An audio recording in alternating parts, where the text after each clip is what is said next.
Good morning प्यारे बच्चों। अब आप इस विषय के वीडियोस एक साथ भी देख सकते हैं। इसके लिए वीडियो के नीचे मेरी चैनल का नाम है, तो चैनल में जाएंगे और प्लेलिस्ट में जाएंगे तो इस विषय के वीडियोस एक साथ देख सकेंगे।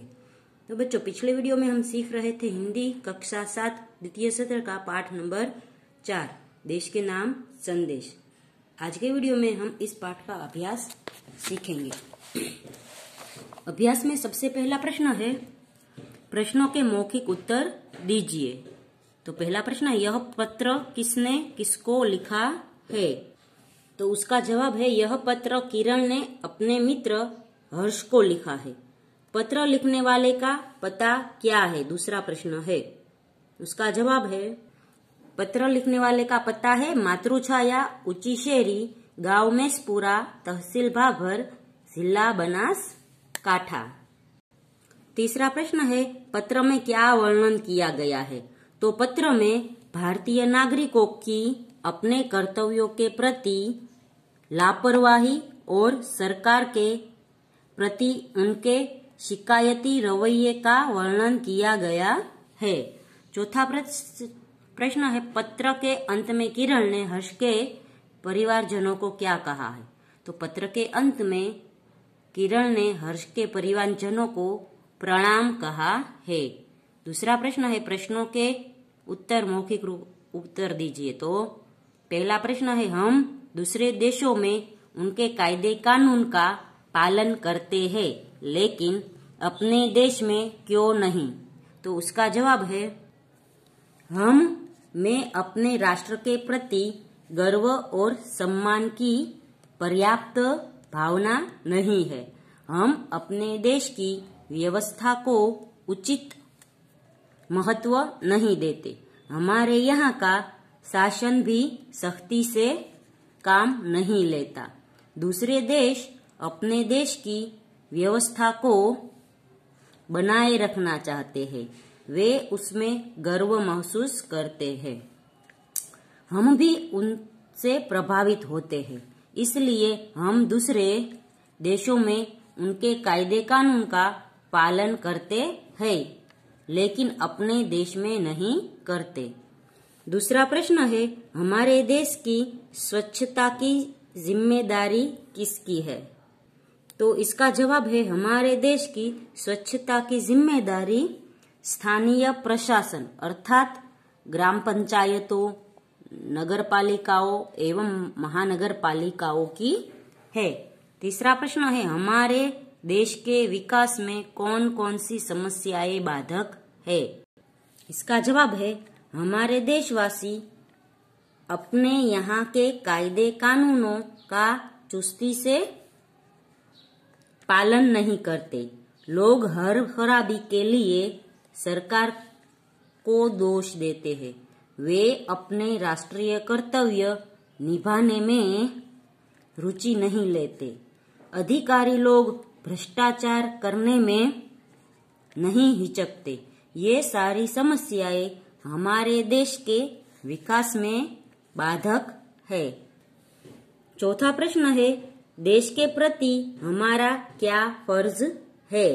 तो उसका जवाब है, देश के प्रति हमारा फर्ज है कि हम अपने यहाँ के कायदे कानून का पालन करें। देश की व्यवस्था हम ऐसी बनाए जिस पर हमें गर्व हो। हम सरकार और स्थानीय प्रशासन को उनके कार्यों में सहयोग दें। हम ऐसा कोई भी कार्य नहीं करें जिससे देश की प्रतिष्ठा पर आँच आए।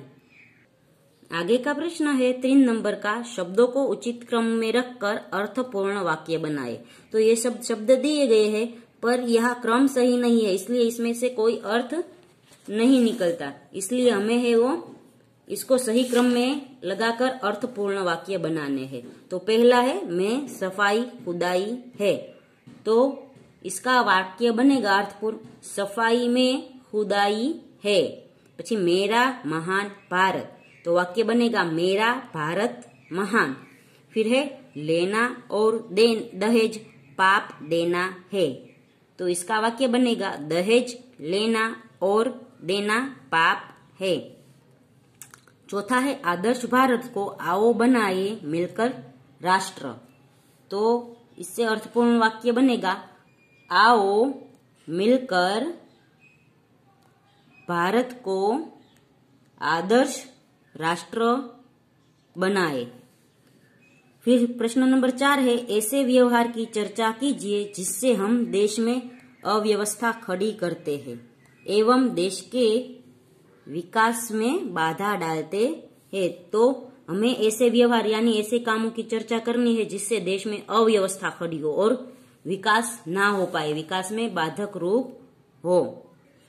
तो इसका जवाब है हमारे देश में कभी कभी सांप्रदायिक दंगे भड़क उठते हैं। इसी तरह कभी कभी भाषावाद भी हिंसक बन जाता है। ऐसे मौकों पर कट्टरवादी लोग तोड़-फोड़ करते हैं। सरकारी संपत्ति की बहुत हानि होती है। ऐसा बर्ताव देश में अव्यवस्था खड़ी करता है। अशांति के कारण देश के विकास में बाधा पड़ती है। आगे का प्रश्न है दहेज एक दूषण। इस विषय का कारण सहित अपना मत दीजिए। तो दहेज है वो एक दूषण है क्योंकि दहेज लेना और देना है वो सरकारी यानी कानूनन अपराध माना गया है। तो इसका जवाब है दहेज की प्रथा समाज के लिए अभिशाप बन गई है। दहेज के कारण योग्य शिक्षित कन्याओं का उचित समय पर विवाह नहीं हो पाता। यदि विवाह हो जाए तो दहेज न लाने अथवा कम लाने के कारण नई वधू को ताने और व्यंग्य सुनने पड़ते हैं। इतना ही नहीं, उसे शारीरिक और मानसिक यातना भी दी जाती है। कुछ दहेज के लोभी तो वधू को आत्महत्या के लिए मजबूर कर देते हैं या जला भी देते हैं। जिस दहेज के कारण ऐसे दर्दनाक और शर्मनाक कांड होते हैं वह सचमुच समाज का दूषण है। उसका कभी समर्थन नहीं करना चाहिए। तो बच्चों आज के वीडियो में हम यहाँ तक का अभ्यास सीखेंगे।